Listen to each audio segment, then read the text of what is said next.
Saints, imagine the following. You have a casino.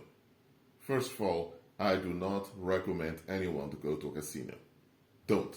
But anyway, I'm using a casino for this video as a parable. Okay, you have a casino.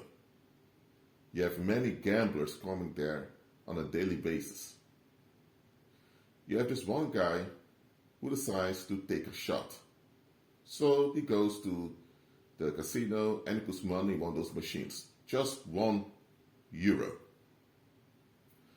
He pulls the machine, didn't win anything. Then he does it again with another machine. Nothing. After the fifth time, he thinks, you know what, this is nonsense. But then he thinks, you know what, it's just €1. Let me put, I always use €5. Let me put another euro in the machine. So he puts €1 in the machine. He pulls the pulls the trigger on the machine, and what happens? He wins €50.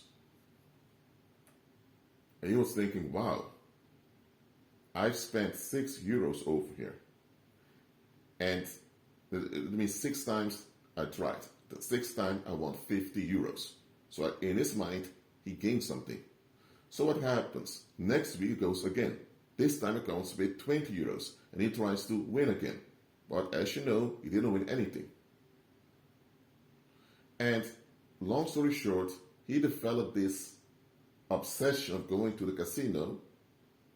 He wanted to repeat this quote-unquote victory that he had the 6th time he used the machine, when he won €50. He never won anything again. He ended up wasting all his salary on the casino. He couldn't pay his rent, he was kicked out of the house, he lost his job, and became homeless on the streets. And now he was homeless on the streets. He was abandoned by family and relatives, and he had a hard time getting a job, and now he became bitter and upset and began to scream around in the streets how unfortunate his life was, how bad people treated him. Now, it's true that people treated him badly, but here's the thing. They didn't just escalate on him out of the blue. He was neglecting himself by going to the casino all the time. And because he was neglecting himself, he eventually neglected people around him. And when the people around him noticed that he doesn't want to stop going to the casino, they withdrew from him. Some people took advantage of his addiction by dumping on him, and that was wrong. So the people that withdrew themselves from him did the right thing. But those that took advantage of his addiction by escalating on him, they were wrong. So it's true, he was treated badly. He's not lying. He was treated badly by people, absolutely. But there's another side to it. He was mistreating himself also. But he doesn't want to face this. And that's why he's still homeless in the streets after a decade. And he can't get any help. For a decade he's been on the streets and things only getting worse. Now he has diseases also. Now, why did I make this parable? Because I want you to understand the following. Anytime you make a negative emotional investment in anyone or anything, or let me say better, a negative investment is something you invest against something. So let me rephrase it. Anytime you make a negative investment against something or against someone, you are putting yourself at risk. Why? Because you're operating out of lack. And this lack you operate in generates pollution. So you're putting yourself in danger. For example, let's say there is hip-hop music, and you say, man, I can't stand hip-hop music. You have a negative investment against hip-hop. You will say, oh, it's just hip-hop, and you run around hip-hoppers anyway. But look at this. You get some revenue in this negative investment. You feel superior because you think, I'm not like those Negroes rapping and talking about shooting and killing one another. First of all, not all hip-hop and rap is about killing one another. There are also hip-hop and rap where they talk about positive things in the lyrics. But anyway, you get your revenue of looking down on hip-hop and people that love hip-hop. Now, you get used to this. But here's the thing. There's pollution inside of you. Because you now rely on your mental stability by looking down on a group of people, namely hip hoppers. So, what if hip hoppers are not around? Now, you need someone else to quote unquote shit upon. So now you may begin to look down on one of your fellow employees. You begin to dislike the individual, and then it will turn into hatred. What I'm saying is that the moment you make a negative investment, whether it's against a human being, that means you dislike someone, or it's against a thing, you are putting yourself at risk. It's the same as going to a casino. The thing with a negative investment is that you get the euphoria of looking down on something or someone, but the cost always comes afterwards. And when the cost comes, people blame the individual or the thing they dislike, even though it's their own aversion towards that other individual or was that thing that caused them to have this backlash. You cannot operate in aversion and not face the backlash. It's impossible. I don't care whether it's aversion against something wrong or against something evil, or I don't care if it's aversion against Satan himself. Anytime you operate in aversion, whether it's just dislike or hatred, no matter what level aversion is, when you operate in aversion, you are putting yourself at risk because you're operating out of lack. So you're polluting yourself. And by polluting yourself, you also are harming not only yourself, also those around you. Simple as that. Now, remember the parable I told in the beginning. This man went to the casino to try it out.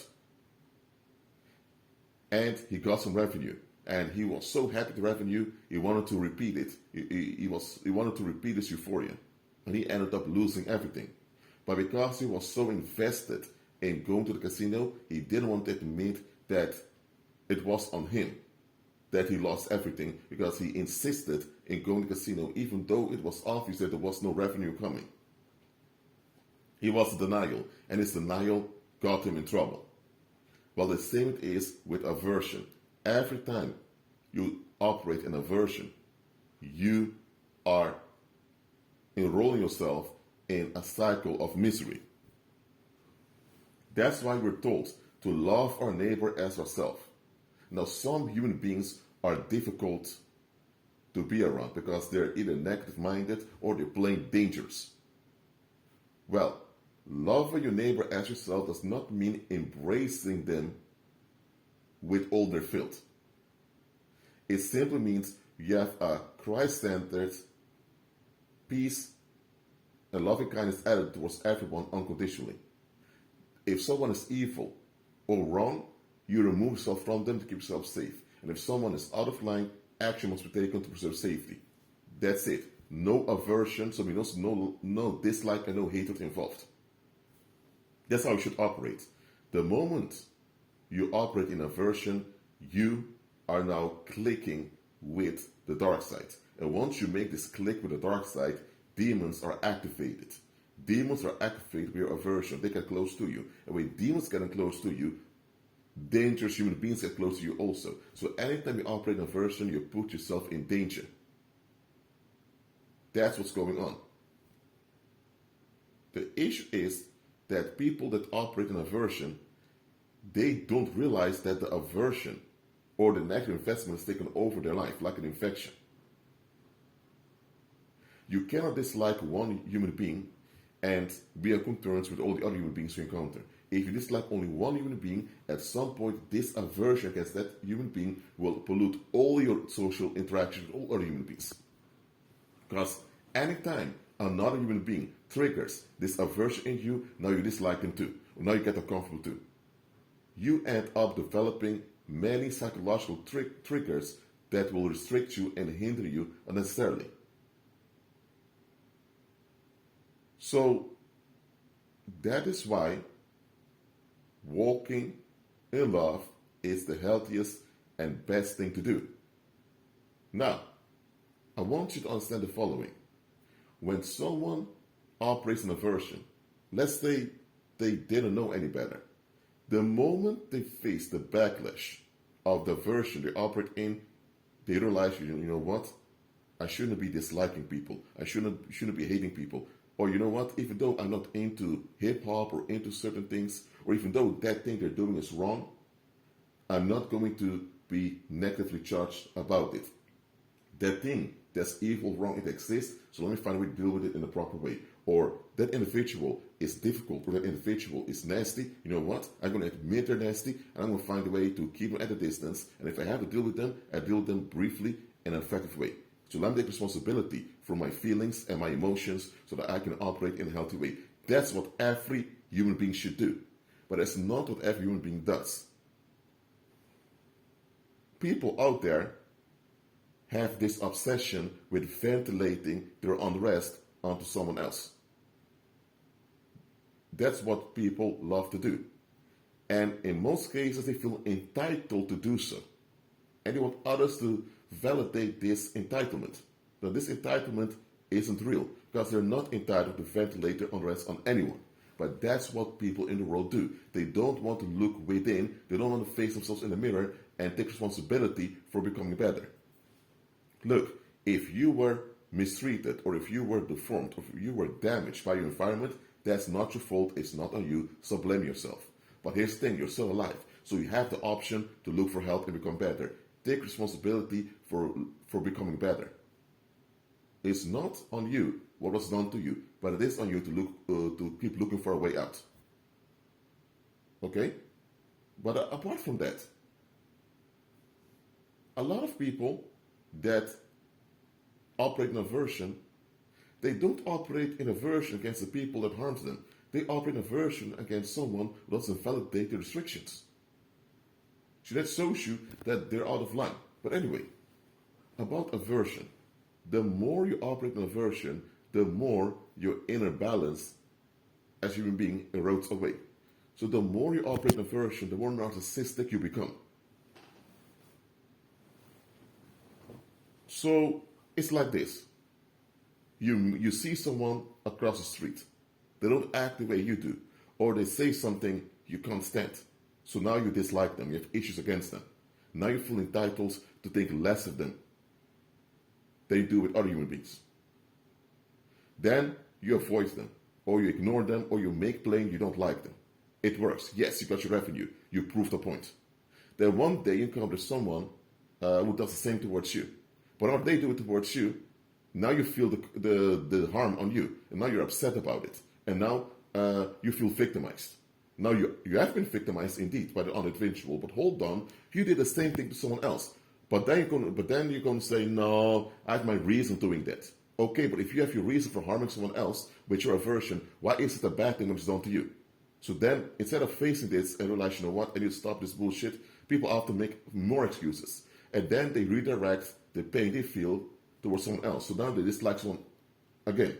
Then they come to the one individual that they dislike and won't take it. The individual they dislike just shakes off their violence off them and continues. And now they feel humiliated and embarrassed. And now instead of looking within, they want to attack the individual that didn't take their blackmail. Now the dislike turns into full hatred. Now they become obsessed with bringing the other individual down. And because they're so negatively charged, they end up hurting themselves in their own health and also the people around them. And once the individual that they are hating upon dies, now they have this intense euphoria that they've won. Or if the individual gets an accident or gets mutilated or crippled, or the individual goes to prison, feel, yes, I've won. And now they are more confirmed in their narcissism. And now they're so entitled that they begin to act out to others whenever they want. And that's how they go down, because not everyone's going to take it, and eventually they go so far that they end up trapping themselves in a bad situation that ends up killing them. Or if the individual they were hating on survives and thrives, now they're so humiliated and so embarrassed that they don't want people to find out how wrong they did someone else.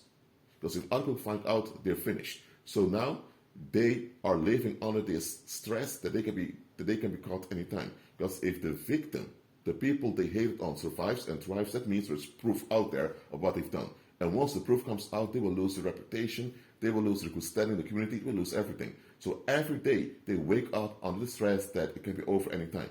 Now this stress is so harmful that eventually they are losing their mind and they begin to act out on people around them. They may begin to attack their own children, or they may begin to attack their spouse, or they may begin to attack random people out there. They deteriorate, and once they deteriorate, eventually they will decompose and go off on the community. Now, society doesn't want this, so often when someone is a target of aversion, society will confirm it by joining the perpetrators so that the perpetrators won't end up decomposing and exploding the community. But just realize, the moment you decide to persist in aversion against someone or against something, you have set yourself up to lose your mind and to end up crashing. You set yourself up for tragedies, for accidents, and you set yourself up for future victimization. Because when you are operating in aversion, it leaves you open and vulnerable to human predators. So psychopaths, sociopaths, sometimes even the malignant narcissists now gain access to you to exploit you and to harm you. So operating in aversion is something nobody should do. Nobody who will use the brain will ever do that. But what do you know? In this world, a lot of people feel entitled to have aversion. Well, you can't stop them from having aversion. That's something they invest in. However, you don't have to be around them to be polluted by their aversion. They may not have aversion towards you. It may be against someone else. But here's the thing, they're operating in negativity. And that negativity will rub off on you one way or the other. Either it will cause you to feel tired, or it will cause some type of psychological harm on you by being around an individual, or the negative tension that haunts that individual will also rub off at you, and you end up facing difficulties also, or subconsciously you may end up agreeing with them and sabotage yourself. It's simple as that. You don't have to embrace nor condone the aversion that someone else has. You should just keep them at a safe distance so their aversion doesn't pollute you. As simple as that. Because think about it. If they insist on violating another human being just because they don't want to look within, just because they want to ventilate their unrest, if they did this multiple times, what makes you think they can't do it to you? Even if they never do it to you, when things backfire and the consequences begin to haunt them, if you're around them, those consequences will negatively affect you too. Don't become the collateral damage of someone else's aversion. Or better said, don't become the collateral damage of someone else's cowardice. Because it all comes down to cowardice. You don't want to face yourself and face your situation, and deal with it in a courageous way. That's what it all comes down to. It's easier to ventilate rage on someone else. And that's what a lot of people do. Now, there are believers who used to do this. Now they've repented and now they're renewed in and they're recovering. Just understand this. Not everyone will repent. Not everyone will become born again. So, if you know people who are operating in aversion, if they're not open or willing to face themselves and improve, then just keep your safe distance and if necessary, break all contact with them. Because you are not operating in aversion, you walk in love. But they operate in negativity. Their negativity is going to rub off on you at some point in time. Don't wait till that happens. Be ahead of it. And be guaranteed of this. There are people out there losing their mind, losing their physical health. The people out there that end up in prison. Some ended up in physical altercations and they died. All because they couldn't stand you not allowing them to violate you with their aversion. When people dislike you and it doesn't, and you acknowledge it, you process it, and it doesn't bother you, and you keep on going, they get upset because they dislike you. They have aversion with the purpose to ventilate their unrest onto you. So if they don't see their unrest affecting you, it backfires on them. They're the ones that are obsessed, not you. There are people out there whose aversion you survived, and those people now, because you survived their aversion, they're not falling apart. Some became addicted to drugs, some became alcoholic, Some are in prison for either committing domestic violence or for sexual abuse or molesting children, because sometimes people that are so intoxicated with hate just take it out on children in a horrible way. Some of them are dead because they had a drug overdose or they got into an accident or whatever, and the tragedy that happened to them was the result of the negativity that haunted them when things backfired. Or some of them are still there waiting for the opportunity to lash out against you, but instead of lash out against you, they lash out against the people around them, and they're harming their own children and the people that care about them, which is quite horrible. Just know one thing: there are people out there who are falling apart or they're exploding and cause all types of harm because they couldn't get away with ventilating their unrest on you. Now, is it your fault they end up that way? No. Just realize that there are people like that on the earth. Shake the dust off your feet and keep on going.